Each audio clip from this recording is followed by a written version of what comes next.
back. I'm Erin Griswold, and I'm here to help you manifest bliss. Yesterday, we had a great discussion and a new guest, new subscriber. So thank you, Dom Rocks Music. Shout out to you again. Thank you so much. Much love. Hopefully, you'll come back and chat again. I promised to be here at 4 p.m. Central Time, and I'm 9 minutes late. I apologize. I got wrapped up in, you'll never believe this, really good hold music. I swear.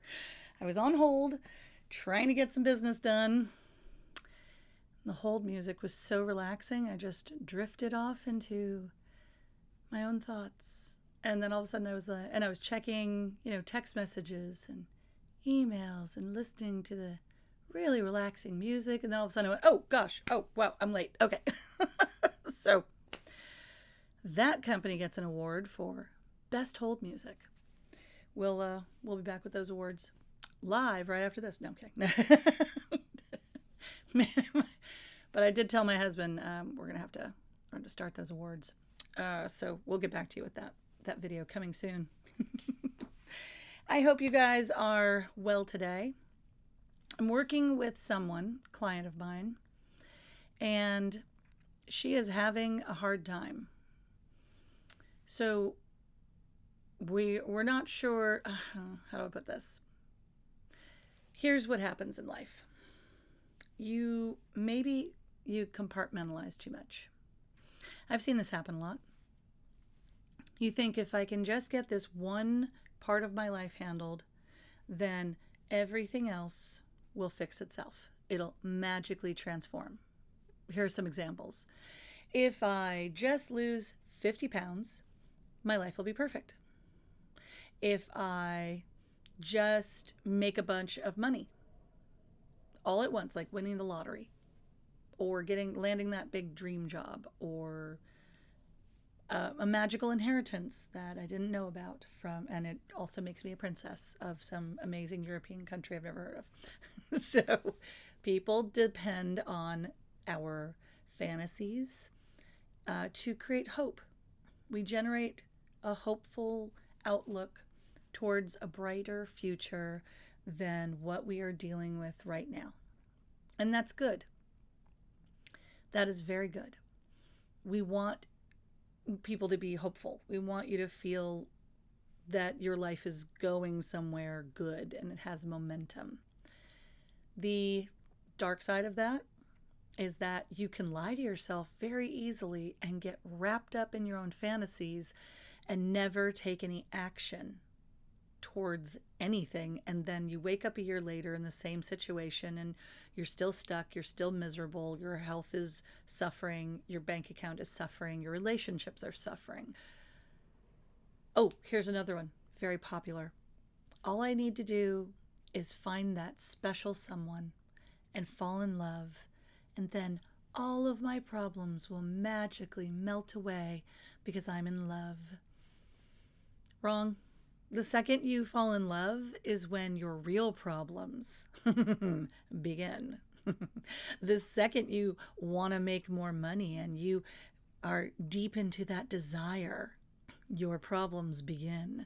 The second you push your body in a direction it's not used to going in, your problems begin. So what's the answer? The answer is you do all of it at once and none of it at once. Ooh, what do I mean? Okay, let's get into it.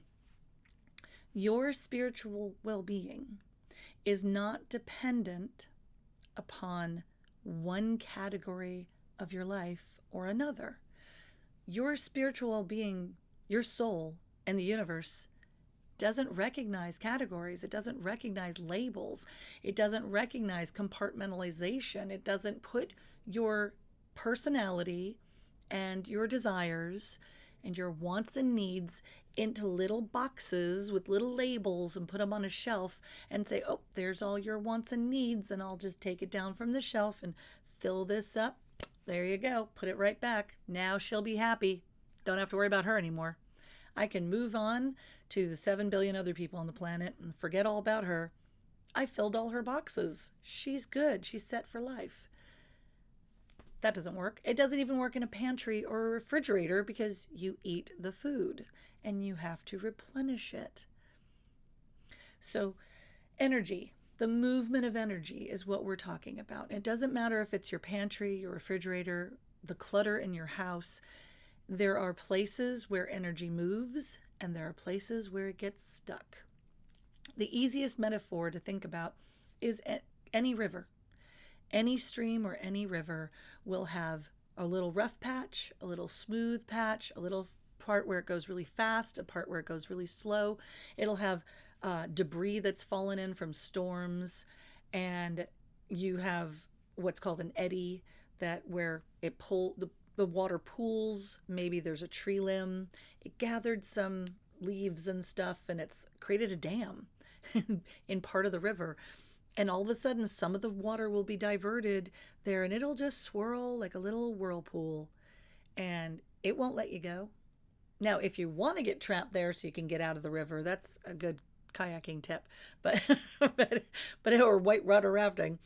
So eddies are convenient resting places and like little natural dock systems. But if you're trying to go down that river smoothly and making good time, you don't want to be too rushed or too slow, that eddy is going to stop you and make you circle for a long time, and your energy gets stuck.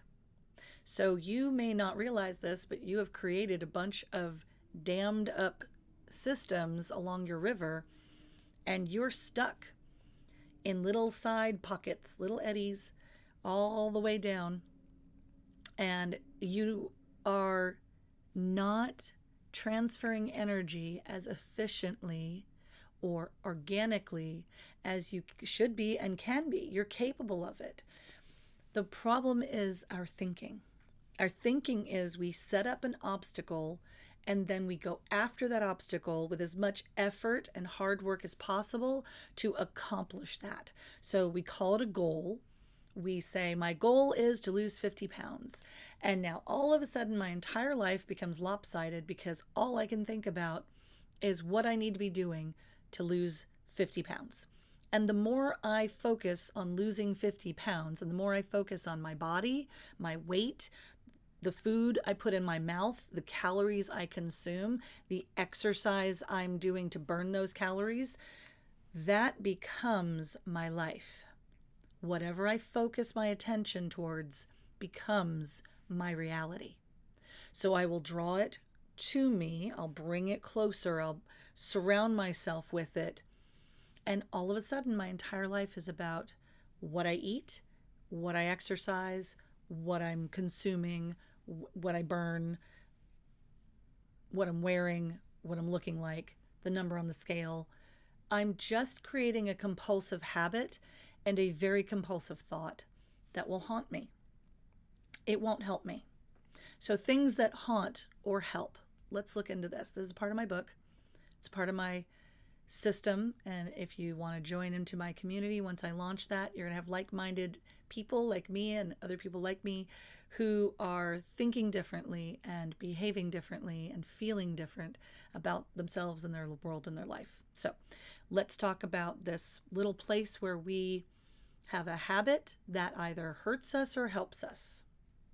So if you have a habit or a hindrance, okay, we'll keep it like that. A good habit can brush your teeth, brush your hair, wash your face, go to bed. A hindrance is something that you're focused on. It becomes an obsession, and it becomes the only thing you're willing to frame your life around. So we can't have that.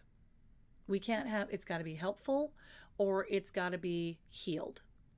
So if it's not helpful, we need to focus on what is going on with us that's making us so obsessed that we can't stop thinking about it. This is the only thing we think about. And I don't think we're conscious of it. I think the problem is if we were automatically conscious of it, we would just look at that and say, well, that's not working, and we would change it.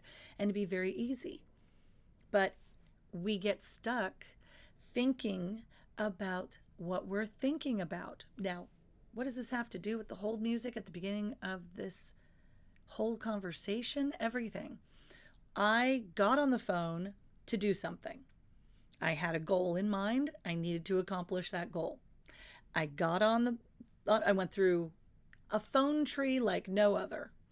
I've never experienced a phone tree like that. But I believe it was my sixth or seventh choice. And I finally got to a place where I could speak to a human being. And then I went on hold. And they're experiencing an unusually large call volume at the end of the month, the last day of the month. Gee, I wonder. Not surprising. I shouldn't have waited this long. This is a phone call I was supposed to have made last week, and then on Monday, and then yesterday, and then today. See, it happens. We procrastinate. And then now it's not happening as fast as we want it to. We've waited so long. We've let fear run our life. We've let excuses run our life. And now we're sitting on hold indefinitely. And it's not happening. And it's all I can think about. It's all I can focus on. And I'm really obsessed. And then the music. Ooh. Oh, that music is so nice. It's so relaxing. Oh, I like this music so much. You know, I think this is the best hold music I've ever heard in my entire life. This is so pleasant. This is lovely. I'm just really enjoying this music. Wow, I'm so relaxed. I think, oh, wait, I got a text message. Hang on, let me check this. Oh, I have to answer this text. Oh, now let me check this other text. Oh, you know what? I forgot to do this. Let me do this. Oh, well, here's this other text message, and it wants me to look at it Instagram. And there's a scam. Oh, can't have a scam. Oh, let me watch this. Oh, yeah. Oh, that's a really good tip. And oh my gosh, I'm late for my appointment. So that is what our brain does. Okay. How does this translate into manifestation? Well, I have a goal. I want to go to the gym 5 days a week because I'm going to lose 50 pounds by July, and I want a beach body, and I need to look good in my bathing suit again. So this is my plan, and I know exactly how many calories I'll consume and how many calories I'll burn at the gym. And if I put on more muscle, I'll burn more calories, and then I can track how many pounds I lose per week, and I can get into that bikini body. Now, is this possible? Yes, absolutely. What am I going to have to do to actually make this happen? I will have to focus all my attention on this one goal, sacrifice a lot of things around it that I simply won't have time for. I will have to say no to people and events that get in the way of my gym time. I might be eating foods that are antisocial, very healthy, very boring, very regimented. It'll go into meal prep obsession and organizing my refrigerator and pantry a certain way, grocery shopping a certain way. Maybe, probably, yes, annoying my family with trying to get them to eat healthy with me, exercise with me, do all this stuff with me, which doesn't seem like a bad thing, but now you're manipulating other people to get what you want. You're using food as a weapon. You're rescheduling, maybe canceling on things that were previously important and people relied on you for them. And now you're creating a lopsided life. Now, I'm not saying you shouldn't exercise or you shouldn't lose weight. Please hear me very clearly. I'm just using it as an example because people fall into this. They are victims of this. They get into a mindset where they can't see themselves very clearly and they can't see their life very clearly, and they don't understand what is going wrong and why it's not working. They just know they feel bad. So the first sign of of something going wrong will be your feelings, and you feel bad when you think about it, when you're engaged in it. Whatever it is, it's making you feel bad. So pay attention. Now, if going to the gym every day makes you feel good and you fit it into your life casually, it fits in nicely, it doesn't bother anybody, and you're not being weird about everything. Like, I have to take these supplements and drink this drink before my workout and this other one post workout, and I have to make sure I have a certain amount of water per day. And you're not changing everyone's eating habits all at once. You're not going to extremes. Then you're going to be successful. People call this holistic. They call it organic. They call it the natural approach. There's a lot of things that people talk about. I'm still getting over whatever that bronchitis was. It's terrible. Woo! But coming back stronger. And I guess that's why I was thinking about this health issue. When you're up against a virus, any kind of health issue, it suddenly brings it to your attention. And I recognized that I had taken exercise completely out of my life. And I really needed to put some back in. I really needed to be more balanced in my approach to my own health, my own habits. So instead of trying to change everything about my entire family, I just started with me, and I started very simply and very subtly and very, let's call it softly. Okay. And all I did was I said to my husband, I'm going for a walk. Do you want to come with me? And he said, yeah, absolutely. I'd love to. We didn't dress in anything fancy. It was just casual clothing. All I did was change my shoes, walked out the front door, held hands and went to the park, walked around for, about 30 minutes, took the long way home, the scenic route. So we walked to the park, walked out the park, walked home from the park. It was great. We had a great day. Nothing earth shattering. We had a great conversation. Halfway through, we just got quiet and held hands and enjoyed nature. Oh, we saw a cardinal. We saw a bunny rabbit. Yeah, little hair. I shouldn't say a little bunny rabbit. This thing was huge. It was a huge jackrabbit. And I didn't know that rabbits could be calico, like a cat. I had no idea they had coloring like that. Where have I been? And I've owned rabbits, and I've owned a ton of cats, but never seen a pretty bunny like this color. It was really pretty. It was calico. Let me qualify that. A tortoiseshell calico, like a brindle. Really pretty. But that was a great walk. And when I got home, I'm sweating, and I'm thirsty, and I want water.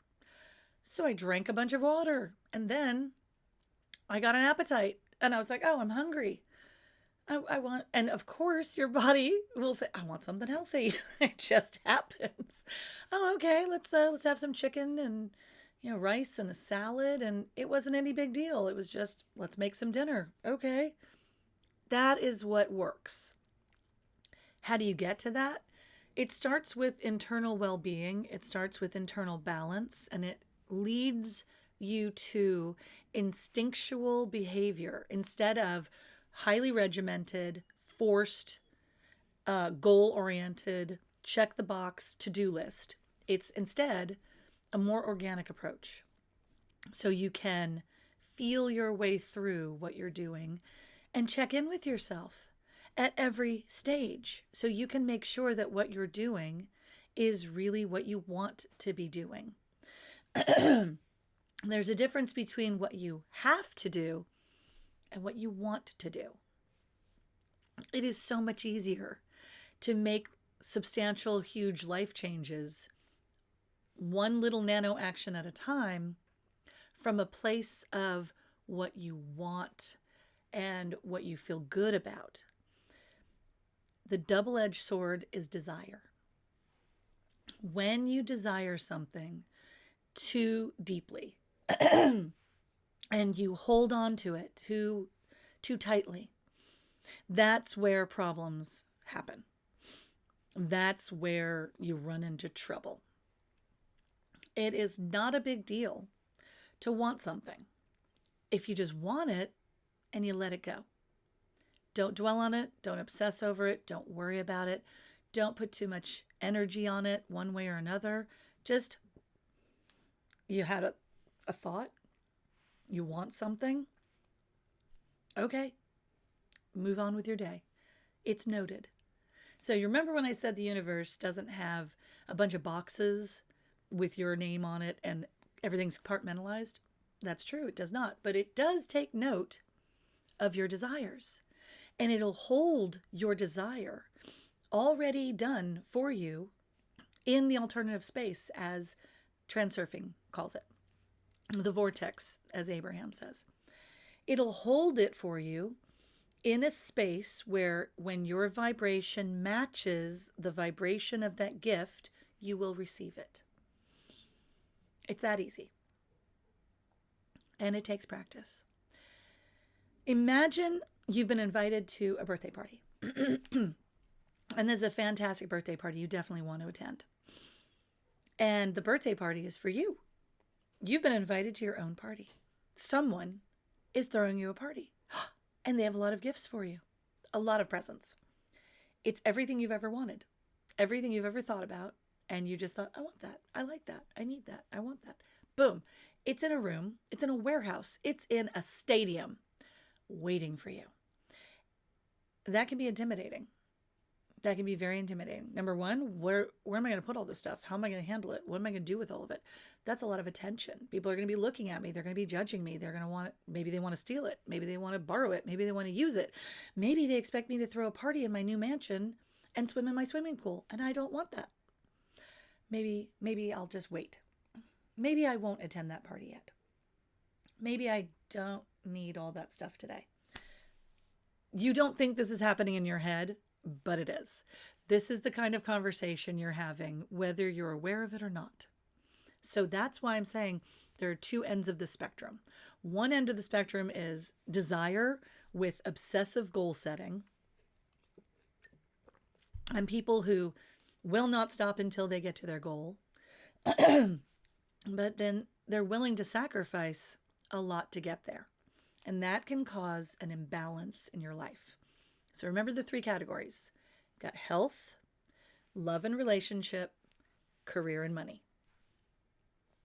You really need to balance those three with your center of spirituality, your center of balance. If you're not going to concentrate on your center, the other three become lopsided and you don't have a good balance between them because there's no way for you to keep track of everything.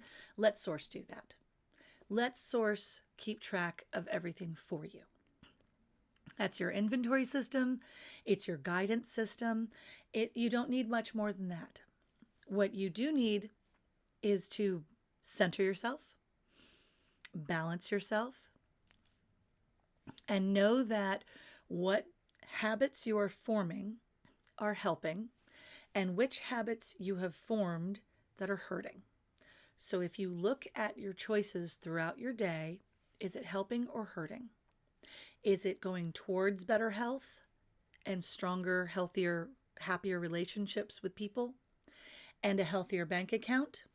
Or is it hurting? Let's take a look at what I started to talk about earlier. Sorry, I got a little sidetracked. Let me refocus back to earlier. My itchy throat is really bothering me. I'm so sorry. It's throwing me off. What I said was a client of mine is facing she's facing all three issues at the same time. So it's not going to be an approach where I handle her health issues first and then her relationship issues second and then her money issues third. We're doing this all at once and we're not putting out fires. This is not something that we do in a panic and we don't worry about it. All we're doing is uncovering the layers of fear and pain and hurt. Where are you hurting the most? Let's heal that first. It's all going to be the same issue. No matter which topic we choose, your core issues will come through. You will know what's going on no matter which way you look. It'll all just happen.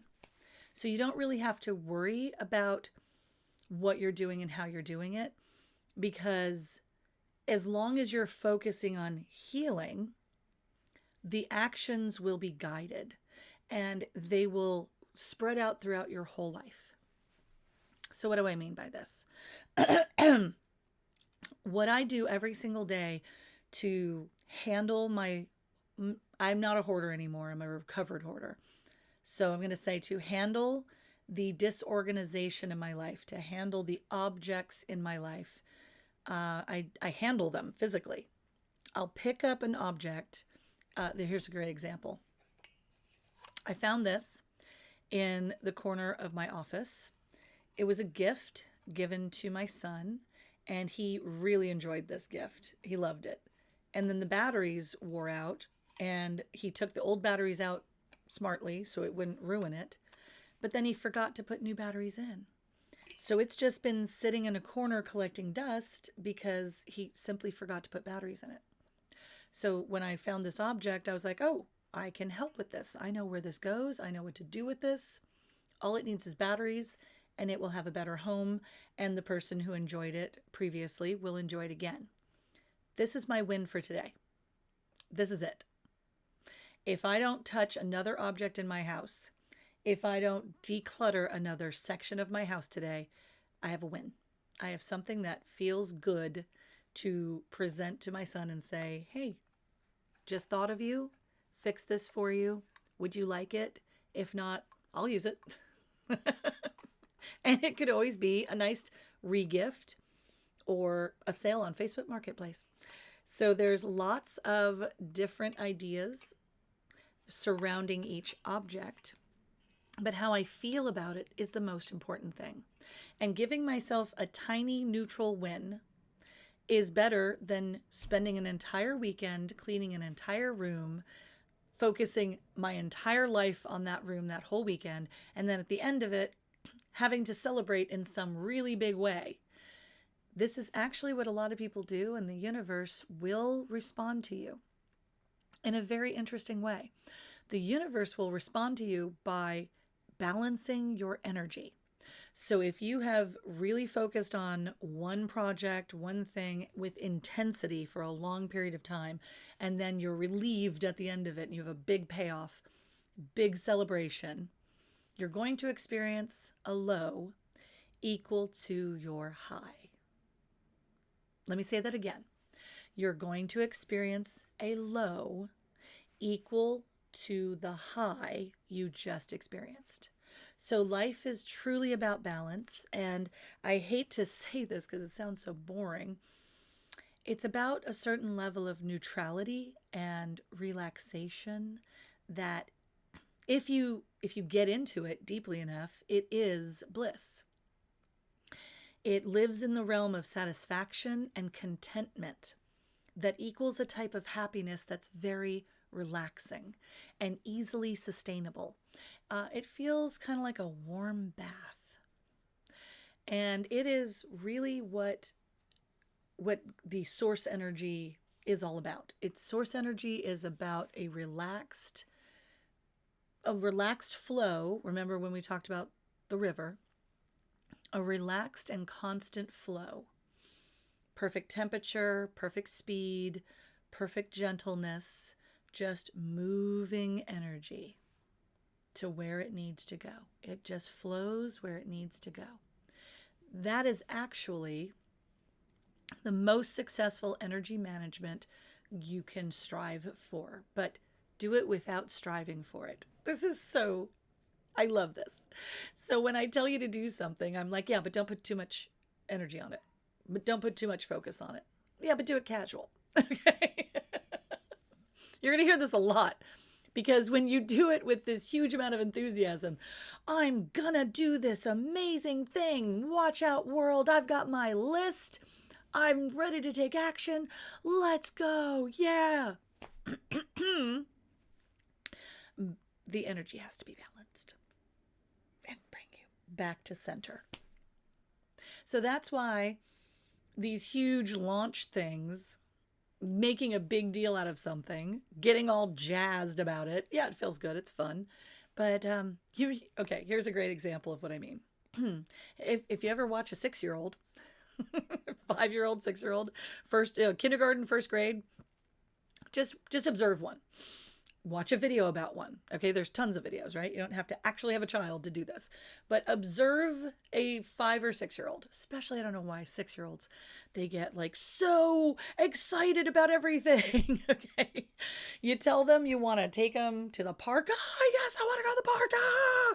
You tell them we're going to go, to a neighbor's house and pet their puppy. Yes, I can't wait to pet that puppy. Ah! Okay.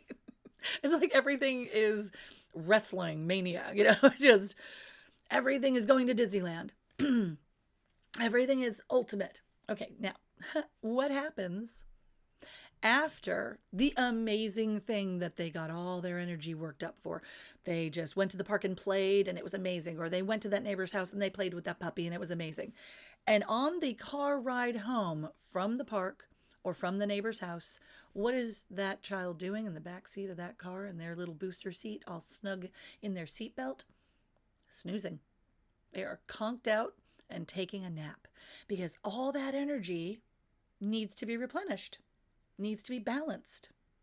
So when you exert effort and you put energy towards something and you focus your energy towards that, it will come back to you and drain you and then or give things to you that will replenish your energy. So that's why we want to create an energy exchange system that's gentle and replenishing. We don't want to do these really high extreme highs that can lead to extreme lows, especially when we're dealing with depression and anxiety. If you're trying to manage depression and anxiety, you want to stay away from really intense highs that can trigger really intense lows. Here's another example. I'm going to launch my business and I'm really excited about my business. And I think that delusionally, because I don't know any better, I think delusionally, my business is going to do way better than it really is going to do because I'm not having a realistic approach to it. But I really have a lot of enthusiasm. I have a lot of great ideas. I've told my friends and family all about this. I've advertised on social media. I'm so excited about all of this. And I launch to no one and nothing, to crickets. I never laid the groundwork. I didn't do the preliminary work. I wasn't guided by source and divine insight. I didn't do my research ahead of time. I just had a good idea, told everybody about it, and then did it. This is something people do a lot. You'd be surprised how many times people do this. They have a great idea and they end up on the corner with their lemonade stand like they're 8 years old. And that does work for adorable 8-year-olds, learning how money works. That's what lemonade stands are for. And there's a very, very successful charity based on that model, which is fantastic. And I think all children should definitely have their own lemonade stand at one time or another. It's a great experience. That's not actually how you launch a profitable adult business. We do our research. We do some planning. We lay the groundwork. We just do things subtly. We take nano action after nano action. It's not glamorous. Sometimes it's not fun. Sometimes you're doing boring things that just need to be done to get to the next thing. So you have to focus on something that's going to make you satisfied, not happy, that's going to sustain your curiosity and that you can be consistent with and weather the storm through because you know you're going to go back to it. That's habit building for health. That is what is going to sustain you towards a goal over the long term. But if you are trying to do things to get an emotional feeling, to get what is we know through addiction, you're trying to get a dopamine rush. You're trying to get a high. And you can create that high, but you're going to absolutely guarantee a low after that high. So one way or another, you have to be the person who chooses how you feel and how you want to monitor your feelings and whether or not they are hurting or they're helping. So is it a help or a hindrance? Is it healthy or hurtful? When you start becoming aware of your thoughts and your feelings and your actions, you can start to see which habits are helpful and which habits are hurtful. And there may be some that are harmful, flat out harmful, that you will need to immediately eliminate from your life. And then there may be some that are not obviously harmful, they're just subtly hurtful. There's a habit in Hawaii of taking off your shoes at the front door. And we always made sure that we had a house that had a separate entrance area and a bunch of spots for throwing our shoes in the corner. And you get to the point in Hawaii where you don't care about shoes because you're always barefoot in your house. And when you're a kid, you're barefoot everywhere. And you're at the beach and you're doing things that shoes just don't take on importance anymore. So you've got a pair of what on the mainland we call flip-flops, and in Hawaii we call slippas. And they're just, I don't know, they're kind of just there. You just put them on and go do your thing, and you come back and you take them off. It's just easy. And you start doing slip-on shoes.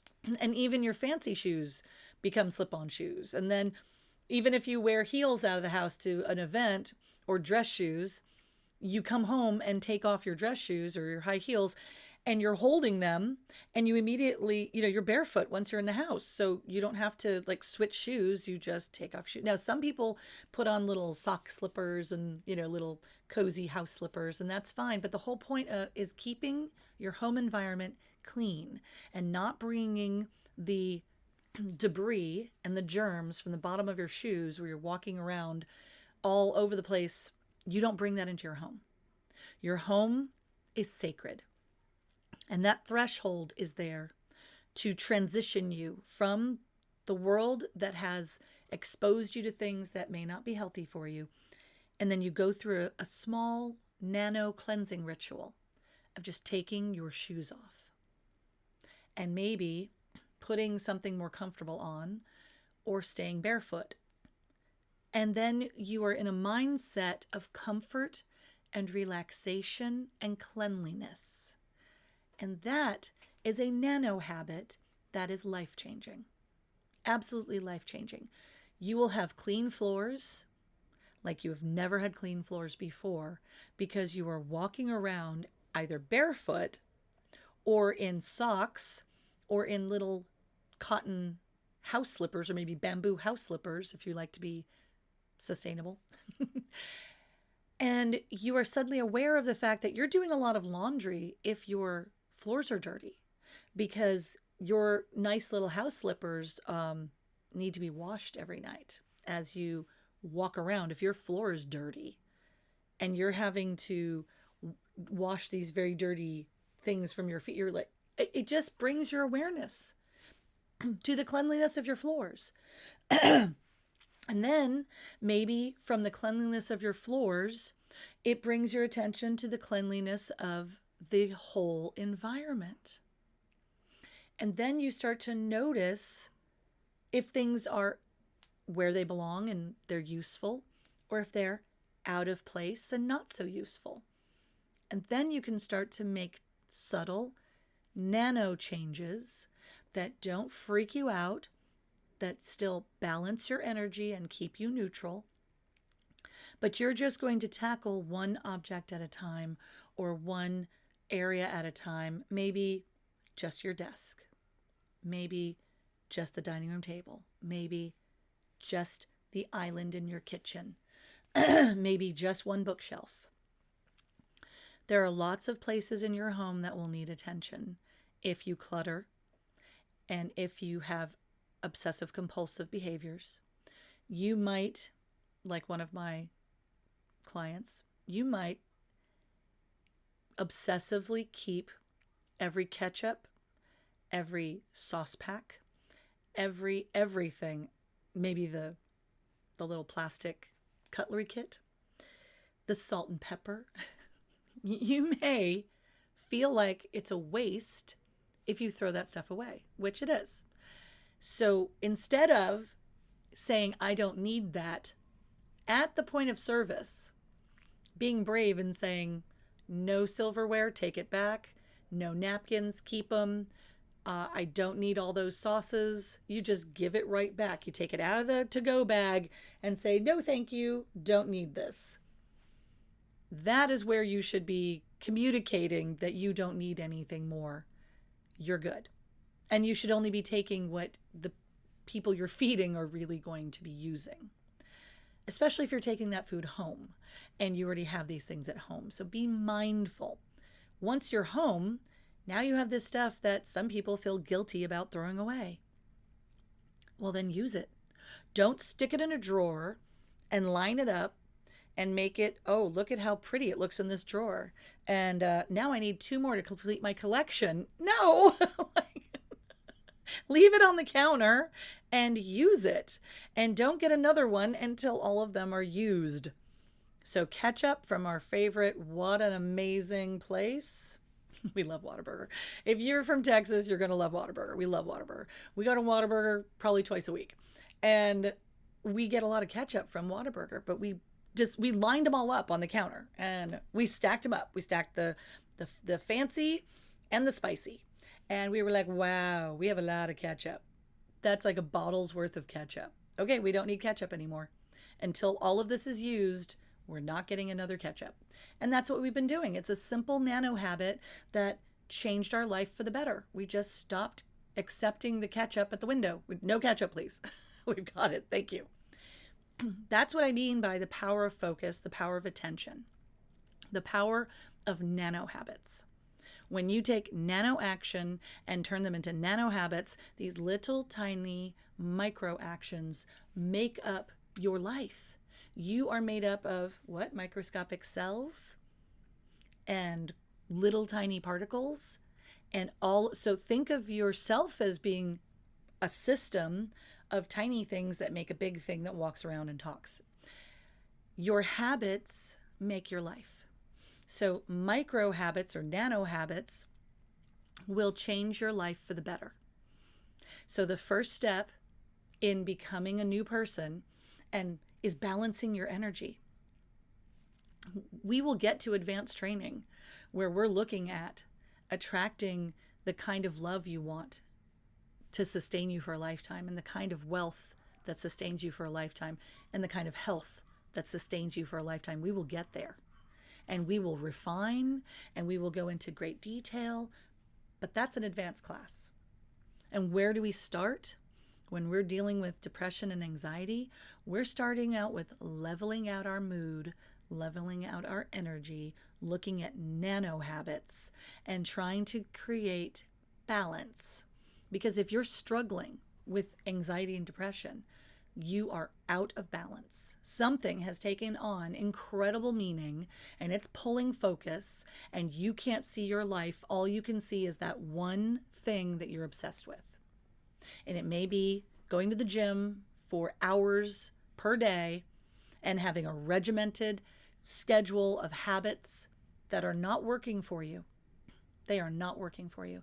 But you are justifying them and you swear that they're working, except that these other 2 parts of your life are failing big time. You don't have close friendships.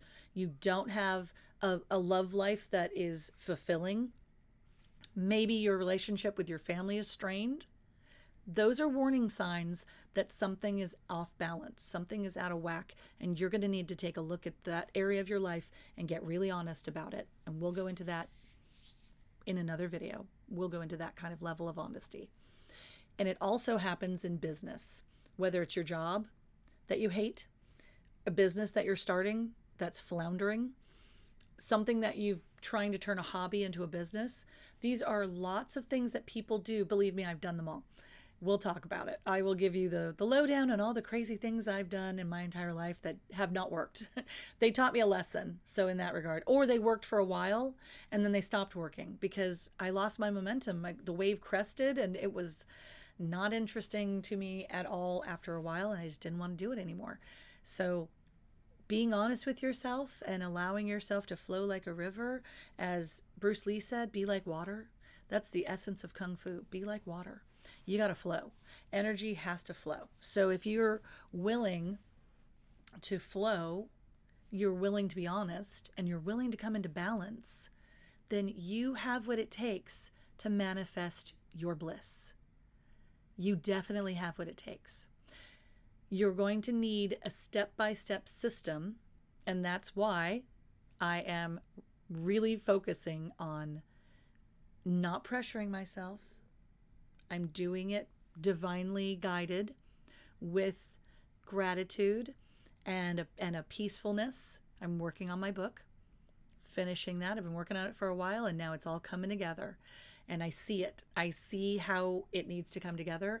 I'm interacting with my audience, and I'm running it by family and friends. I'm testing it. I'm making sure that what ends up in the finished product is helpful, because this book is not about me showing off. It needs to be helpful. I'm doing this for you. I want to help you. I'm taking my experience, my failures and my successes, my challenges, my victories, my hopes, my dreams, and I'm sharing them with you because you need to hear it in order to know that you're okay and you can do this too. You can be successful. You can have what you want. You already have it. You just don't know where to look for it. You're just not in alignment with it yet. Remember, there's a stadium full of goodies waiting for you, but right now that's terrifying. It's just overwhelming and terrifying. So we're not going to think about it. We're just going to know that that's waiting for us whenever we're ready for it. We're ready to receive it. It'll come. Ask and ye shall receive is literal. It's simple. It has a period at the end of it. There is nothing else that you need to do. In order to receive it, in order to see what the universe is bringing into your life, that takes some practice. That takes vibrational alignment. And other people that I follow and listen to, they talk about it, and I listen to it, and I read it, and I listen to it, and I read it, and I listen to it, and I put it into practice, and I let it transform me. I let the process transform me. And that's what I want to bring to you in a book that is organic and fun and useful and takes you through everything step by step. And some people need more than that. Some people, it's like, I got the book, I'm doing it on my own, I'm good, thank you. Other people, they need a little bit more help. And that's why community is important. That's why joining a community of like-minded people who are on the same path as you and who can help you and give you advice and share their experience, strength, and hope, that is what it's all about. Finding your tribe, what I like to call here our vibe tribe. We're just trying to find people on our frequency and who agree with us in not the way that when you're part of a political party and you have an agenda and you're trying to get agreement, not like that. More like, I resonate with you and we're different and I respect that, but there's a vibe here that's the same.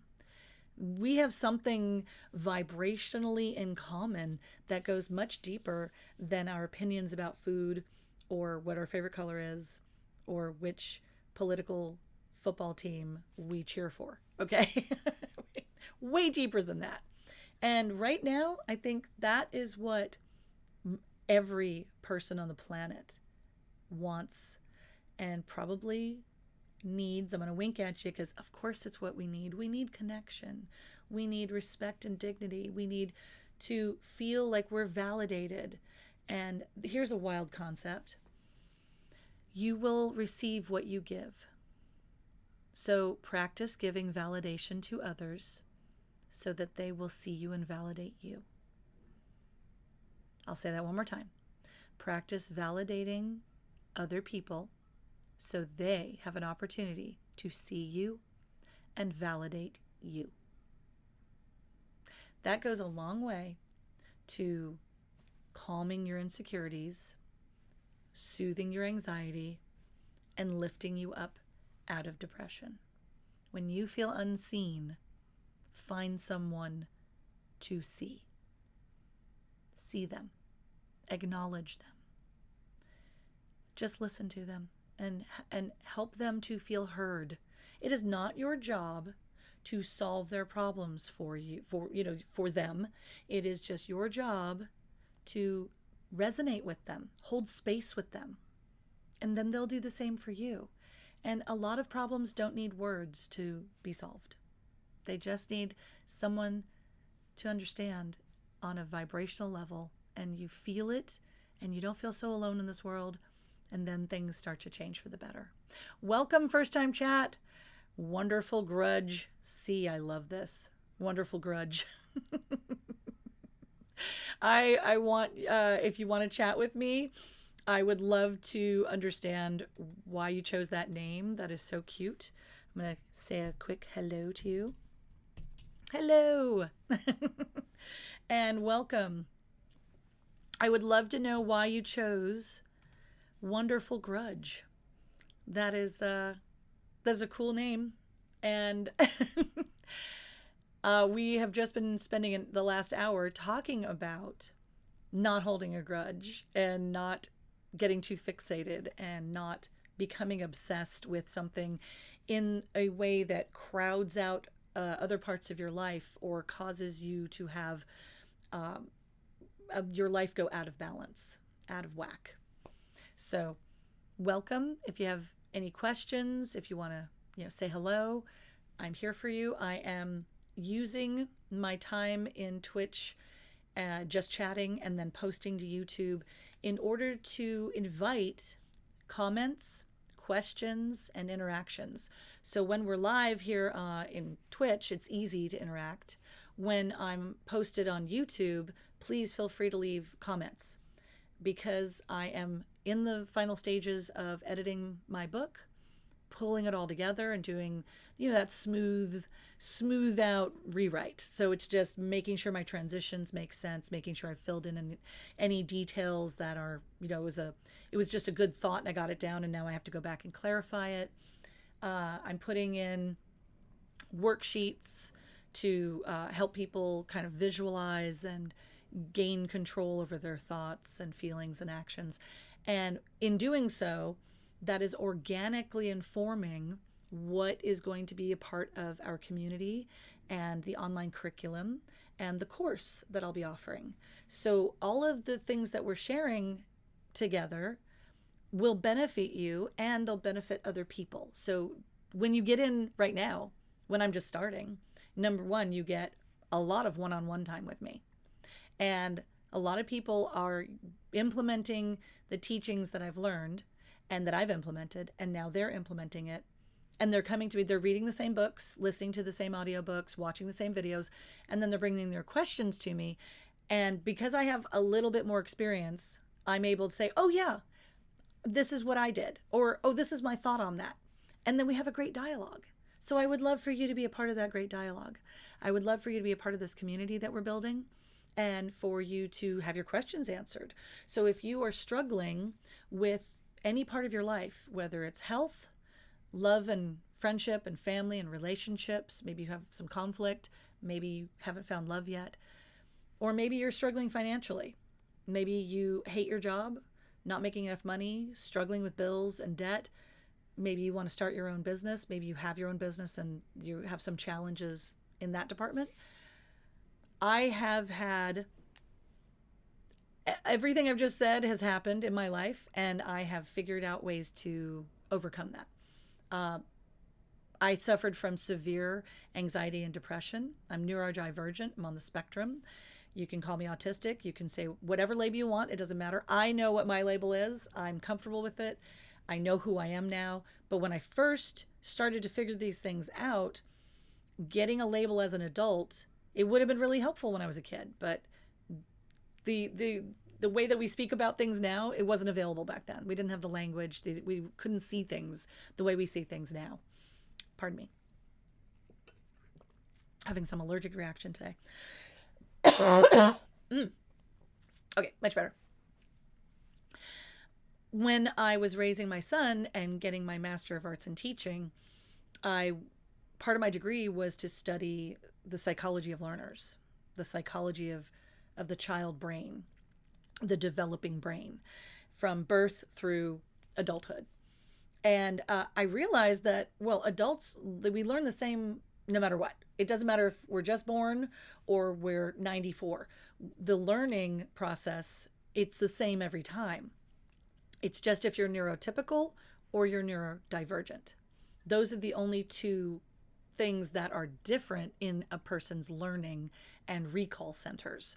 So some people learn something faster because they can store it from short-term into long-term memory and create those neural pathways more quickly and more easily. And when you're neurodivergent, they need a different pathway and it takes a little longer to move it into long-term storage. It's just like a computer. You've got your system that works right here, right now, running your program. And then if you want to store something, you have to put it on in a storage hard drive situation, whether it's a cloud or physical. You need a plan for long-term storage. Learning is the same way. And then I learned about habits, and I learned about feelings and emotions and how they affect habits and learning. So as I became a better teacher and I made sure that my learning environment was great and comfortable for my students, and as I built my lesson plans and I made sure that I understood the goal and what they were trying to learn, and I built my curriculum around that, and I got them to their different steps, the different goal markers of learning to make sure we were on track towards our goal, and then we got to our goal. I didn't just teach a lesson. I'm a holistic teacher. I teach holistically, meaning we're going to study a time period and an author, and we're going in depth about the history, the other authors that influence, the family influences, the love influences, the business influences. How did this person make a living as a writer? How did were they married? Did they fall in love? What were their relationships with their parents and their children? Did they have any children? What was the political landscape of the time? What historical things happened that influenced the writing? Now suddenly we have things to talk about that were in regard to our past, and now it's connected to our present, and we care. And what I discovered through teaching was that people only remember what they care about, and they only remember what they have some emotional attachment to, and they only remember things that they think are going to benefit them, that they think are going to help them. Otherwise, they have absolutely no interest. It's too much information all the time. We're been bombarded by information. The way we sift through it is it helpful? Can I use it? Is this going to get me where I want to go? That's it. So as a neurodivergent person, when I was bombarded by the world and information and loud noises and demands and social cues I didn't understand, I would get frustrated and angry and then blow up at people or turn that anger inward and have a really negative internal dialogue, beating myself up, turning myself into a perpetual victim. And I ended up suffering from severe depression and constant anxiety. And I became paralyzed. I became a hoarder. I started to compulsively eat. And before that, I was anorexic and a compulsive binge exerciser. I was a binge eater and a compulsive exerciser. So I never threw up. I never starved for long periods of time. Like I would starve myself and then binge eat, and then starve myself and then binge eat, instead of just eating when I was hungry to the point where I was full. And I would also exercise for up to 4 hours a day to make sure that every calorie I consumed, I burned, and that I maintained the way I wanted to look rigidly. Everything was rigid. There was no natural flow to anything. There was no relaxation. Everything was a chore. Everything was difficult. I was obsessed with thinking about food and exercise. My entire life revolved around it. And believe me, my relationships suffered because of it. Because no one wanted to be around that. No one wanted to put up with that. It was just exhausting. And I was really judgmental of myself and other people. So I was constantly talking about food, talking about exercise, and judging. Because I was constantly judging myself, I was judging others. So I realized that the opposite of judgment is self-acceptance and love. And once I was into a space of self-acceptance and love, things started to feel better. Things started to work out better. And yes, my weight fluctuated when I ignored the signals of I would like to move more and stretch more and sweat more, and I would like to drink more water, and I would like to eat these certain foods. If I didn't listen to those signals and I was masking pain with, sedentary lifestyle and foods that were not productive for me, yes, I gained some weight. And after 2 people who were close to me and my family passed away, and then a third, I'm even in denial about that third one. I haven't even processed that third death. Oof. Here we go. It's live, and you're watching me have a moment that I teach. Wow, I'm just having a cathartic moment about. I wasn't even saying it. I've had 3 people in my family pass away in the past 3 years. And a couple of them were just like a year, we're a year out, going into year 2, another one year 3. So this is fresh. And although I don't cry about it all the time, occasionally it'll hit me and I'll have a good cry. I wasn't even talking about the 3rd person who passed away because I didn't see him as often as I wanted to because of life circumstances. So in my mind, he's still alive. I wasn't there for his passing, and I wasn't able to attend the memorial. So it's not real to me. It's just not real. It'll take a while. And I ate a lot of bad, naughty, fun foods because I didn't want to feel those sad feelings. So I did gain some extra comfort. Wrap myself in some comforting fat. And I have no regrets.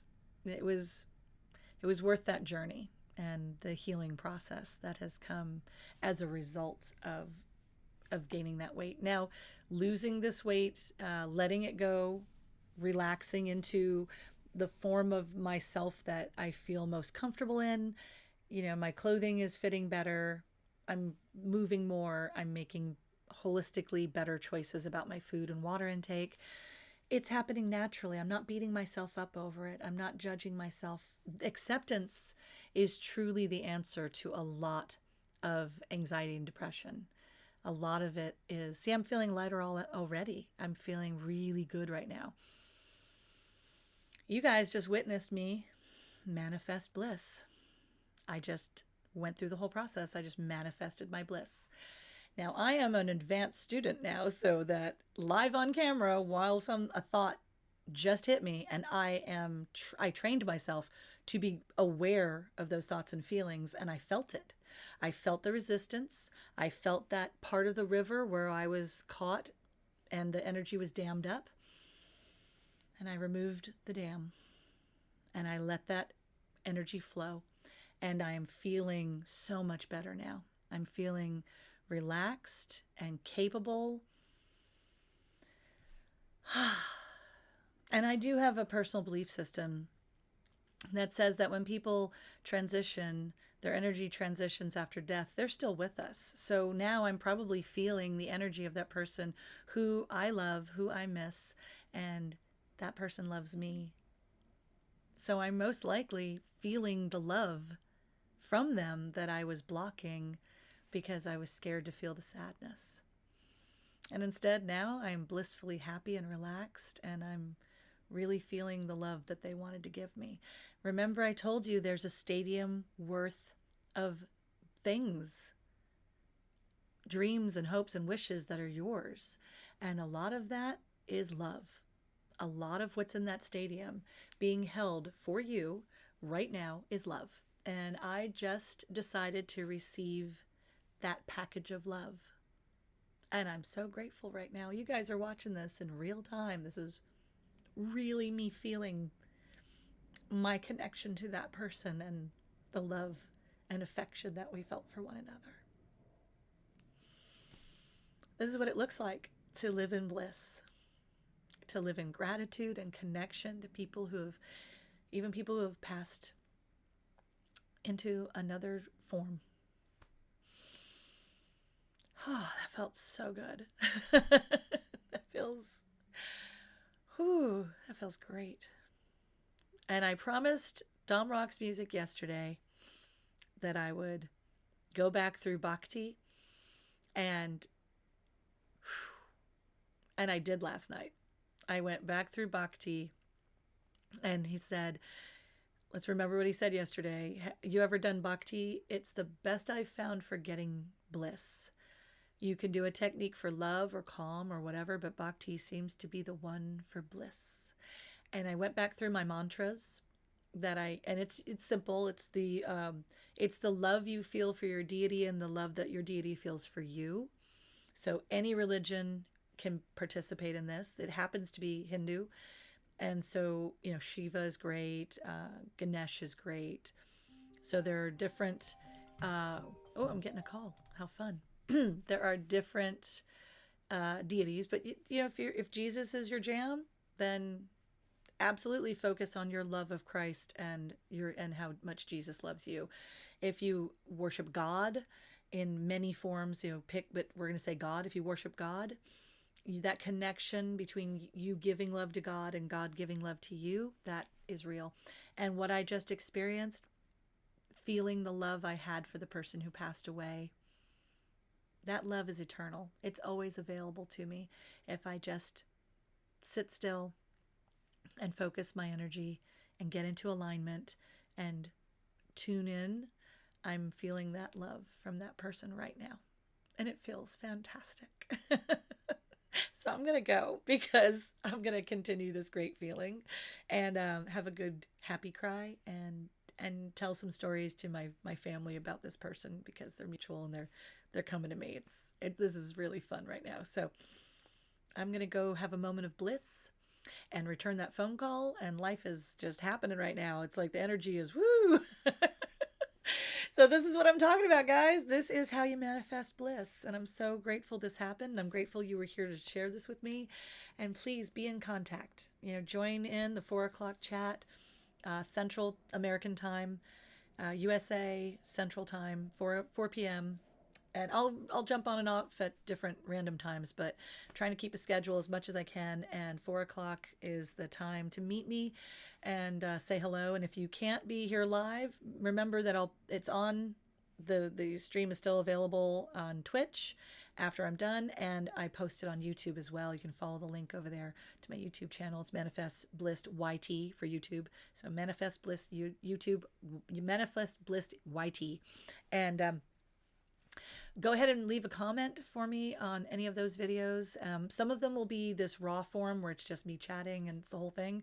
And some of them will be my husband and I, he's an amazing editor. So we just cut it down to its essentials. And then it's more of a, here's something useful that we've cut down to get you in and out real quick in 15 minutes. So we're going to offer both and see what people want. And I'm here to be your humble servant. I'm here to help. So you tell me what you need and what you want, and I'm going to be of service. So thank you so much for joining me today. I hope that you will practice these principles in all your affairs, bring them into your life, and tell me how it is. Tell me how these techniques work for you. So really, I want to know.